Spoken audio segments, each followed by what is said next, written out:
language learner, there were some fears that I had, and then I was able to overcome them. I know so many language learners have these fears, and I'm going to tell you in this video what fears I had as a language learner and how I was able to overcome them. Come with me. So I started my language learning journey back then, from primary, just as everyone would ever study French, back from primary one, through to the university. And then that was when I added Spanish to it. My biggest fear is, when can I ever be able to speak? I think it's a fear for every language learner, especially, when I entered into the university, and then my lecturer was speaking very good French. If I say very good French, it's very different from the French that we were speaking in JHS. I don't know what kind of French we were teaching. I don't know what kind of French that we were taught.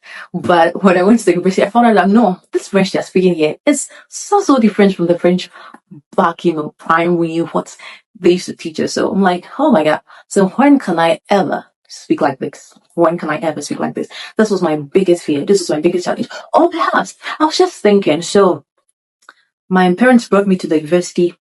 I decided not to study any other thing apart from languages. I took political science, French, and then Spanish. That was what I was doing in level 100. When you enter into Lincoln, you would have 3 courses. I don't know for the other programs, but you'd be doing 3 courses in level 100. And when you move to maybe level 200, you drop one. And then from there, you decide whether you're going to drop another one, or you're going to major in one, or you're going to do a combined major. So I just thought, when I got to level 200, I dropped political science and decided to continue with French and Spanish. Now, this was my fear. I was just thinking, how can I go to school for 4 good years, come out of school, and then I am not able to speak the languages I claim to have learned in school? So that would mean that my certificate will be useless if I'm to come out at the end of the day and then I'm not able to speak the languages that I've claimed, that I'm claiming to learn. It's different from other people who go to, school to go and learn, like, let's say, psychology, or you go and do business admin. At least you can sit in the office and do some administrative duties. But for language, if you go to the language school and you come out and you can't speak, so I'm going to tell you how I overcame this fear. I said to myself that I am going to end as a fluent person. So I am going to focus more on speaking other than my grades. Because everyone can graduate with a first class, which I did, of course. I graduated with a first class, but my goal was on speaking, not on grades. That was how I overcame my challenge. So I put in much effort in speaking other than grades. Well, when you go to French, I did so well in French. If I say so well, you should see my transcript, but yeah. I did so well with French, probably because I had been learning it from primary. I just don't know, but I did so well in French. But for the Spanish, I was a bit of, you get all the A's, but some hitches here and there. Because I thought that there are no natives around. You may not have friends with whom you can practice. And you just got to do what you got to do.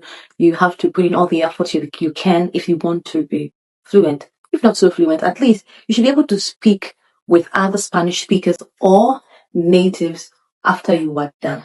So that was my goal. Let me focus on speaking other than writing or other than my grades. I'm not saying that don't study. I am saying that look at the end goal. For what reason are you studying the language? Are you studying to sit in the office and do translation? If that's your goal, that's fine. But if you are studying to be able to speak like I had in mind, then you have to focus more on the speaking. And then that is the good to go for you if you want to overcome that fear. I hope I helped you with that point. I hope this has helped you. If you can relate to any of them, just drop it in the comment section. Don't forget to subscribe. Don't forget to share with your friends. Anyone who you know is learning a language, so that we do not end up on the way.